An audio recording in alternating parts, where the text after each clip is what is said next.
Santa Cruz Bigfoot. One thing I want to talk about, And that's in California, by the way, Northern California. and we had been talking about California road trips before. I just want to mention in this, if you can look at the right side of the screen, you see, or just most of the screen, you see a lot of foliage is very green looking. Now, when a photographer is taking a picture of Bigfoot, they have to, and especially with these video cameras that are, aren't the most expensive ones, presumably. I'm not sure what was used in this, but a piece of junk, I'm sure. But they're focusing. Terrible photograph. They're focusing on an object that's pure black.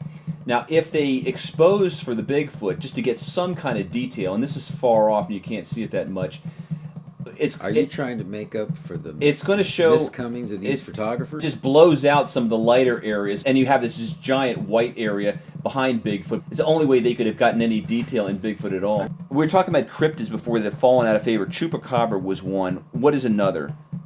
Okay, I can't think of the name of the bird. Was it a rhea? No, rheas exist. What was the tall one they had in Australia that went... Stork? No. I can't think The stork has fallen out of favor? Jesus. Is it a prehistoric bird? Moa. It was a prehistoric bird, but it survived into the modern age. In fact, I think it just went extinct How modern? Like 100 years ago or something like that. And they even have feathers of it, an actual feet of it preserved. They have a lot of prehistoric things down in Australia. See, these are I'm looking at a photo now of Moa feet, and they look reptilian. You can see scales on them. They look like dinosaur feet. Now that just went extinct recently. So with that DNA, they could create a new one. Yes, they could probably create a new one.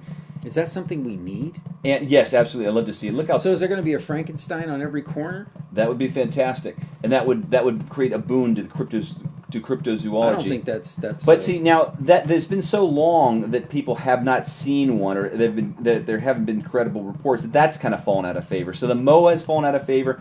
I believe the Chupacabra has fallen out of favor. They're extinct now, for sure, right? Well, they've been extinct, but I'm just saying. Is their cousin the ostrich? Maybe they're related in some way, shape, or form. They certainly look similar, except they're much bigger. They kind of look like dinosaurs. Dodo bird. Kind of look like dinosaurs? Now, Dodo bird is a dinosaur. Dodo bird, yeah, exactly. Now, dodo bird is not something you hear cryptozoologists talking about. There's a dodo bird spotting or whatever, but it's the same thing. It's the same thing in the way it relates to they were alive not that long ago and now they're extinct.